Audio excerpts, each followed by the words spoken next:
Good morning po sa inyong lahat. For today's video po ay gagawa ako ng tutorial sa pagpapasok ng payment sa Kaiser. So ang video po na ito ay para sa lahat ng member ko sa IMG, Kaiser Plan Holder at sa lahat po ng merong hinuhulugan na Kaiser. So ganito lamang po ang pagpapasok ng payment sa Kiosk 2. Ang gagamitin po natin ay Kiosk 2. So punta po tayo sa Google at i-type natin ang Kiosk 2. Ayan, nakikita nyo po, click lang po ang Kiosk 2. So, lalabas po yan dyan sa IMG. Ilapit natin. Okay, click nyo po itong Kiosk 2 na to. At madadirect po kayo dito. So, ito po yung Kiosk 2 ng IMG. Lahat ng payments po na binabayaran natin sa IMG, dito po natin ipinapasok. So, since ang video po na ito ay sa pagpapasok ng Kaiser, hanapin po natin yung Kaiser Regular Subpay. So, ito po yun. Click natin, Regular Subpay. So, ito po yung lalabas. Dito po, ipapasok nyo po ang inyong policy number dun sa search. So, i-enter nyo po. Bago kayo pumasok dito, dapat hawak nyo na yung inyong policy. Okay, for example, yung sa nanay ko po ang isusulat ko. Policy number ni mother, 80880. So, yung policy nyo po ang ilalagay nyo dito.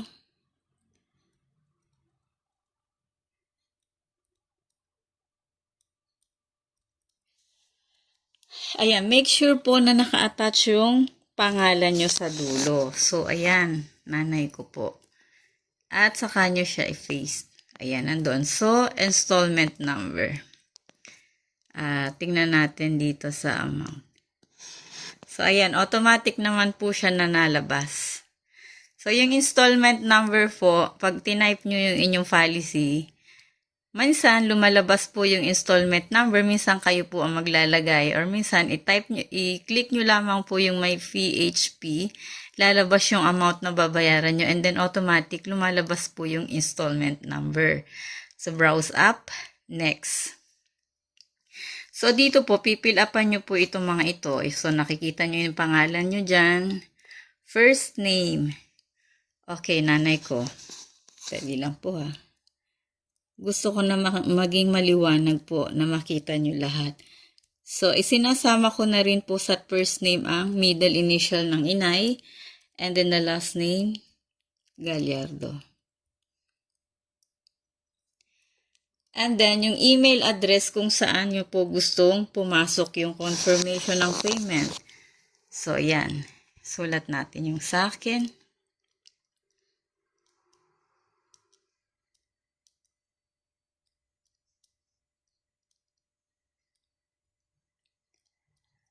Okay, so, browse up lang po. Oh.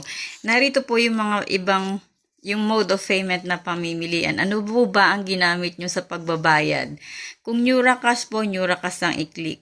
Kung BDO Bills Payment, BDO Bills Payment po ang inyong i-click. Ito po yung automatic. Yung Nuracash and BDO Bills is automatic payment po yan. So, kung may Nuracash po kayo, Nuracash yung gamit. Pero depende po kung kayo ay sa remittance naghulog or online bank transfer or bank deposit, ito po ang inyong i-click. So, normally, sa mga OFW po is remittance yung gamit nila. So, for example po, remittance yung aking gagamitin. Okay, so, halimbawa, naghulog ako sa mga iRemit, sa Termini. So, yun po yung resibo na gamit ko. And then, fill up lang po itong mga naririto na details. Yung iba po is given na. So, ang ipipill up nyo na lang po is yung mga blank. Okay, country. Since ako nagbabayad, Italy po yung ilalagay ko. Kasi ako ang payor, address ko.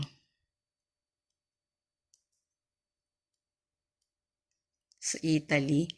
Kung kayo naman po ay sa Philippines, so kung saan po kayo naka-base, ang billing address nyo po is yung address nyo. So, State Lazio. Okay, city. Rome. Okay. Address line 1. Nilalagay ko yung address dito. Address ko po kung saan ako nagtatrabaho.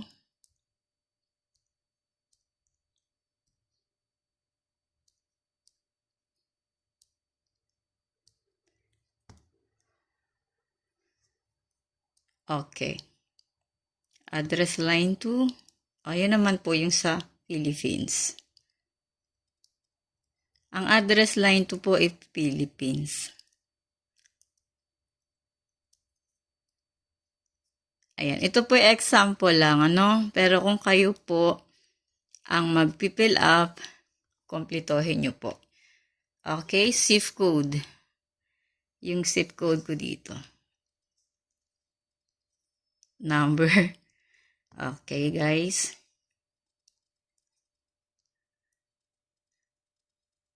Okay. And then, i-shade nyo lang po yung ginamit nyo. So, bank deposit. And then, next step. So, ito na ang lalabas. Please choose, ano po ba ang bank na pinaghulugan nyo? So, nakalagay po iyan sa resibo. For example, yung bago nyo to gawin, naka-ready na dapat yung resibo dito sa inyong gallery. So, kung ano yung nakasulat po doon sa bank, sa resibo, yun po ang inyong pipiliin. So, ako usually lagi BPI. So, BPI ang aking. Pero ito po ay nakadepende sa kung ano yung nakalagay sa inyong resibo. Doon lang po kayo titingin sa resibo sa pinagbayaran nyo. Yung hawak nyo pong resibo, lahat ng details na ilalagay nyo dito is doon lang manggagaling. And then, click nyo yung blue link. So, click here to send us proof of verification. Now, malapit na po tayong matapos. So, ito, dahil BPI ang ginamit ko, so nakalagay ang account number ng BPI. So, make sure na ito yung nakasulat para hindi po kayo magkamali. Check nyo po sa resibo kung iyan ang number. And then, yung date is kung ano po yung date na nagbayad kayo. Nakalagay po yan sa resibo. O example po is October 5. So, click yung number 5 para ma-display siya dyan. And then, yung time. Ito yung time nakalagay rin po siya sa resibo. Sa bandang right side sa taas po siya nakalagay katabi ng date. So, kung halimbawa alas 11 kayo naghulog, nakalagay po yun doon. So, ilalagay lang po natin dito for example. For example lang po ito 8. Ito, yan. Igigitna nyo lang po, sa gitna. And then set. And then, select file. Okay, so ito po yun na, yung sa last part. Select file meaning, dito nyo po ipapasok yung resibo. So, i-click nyo po ang select file. Wait.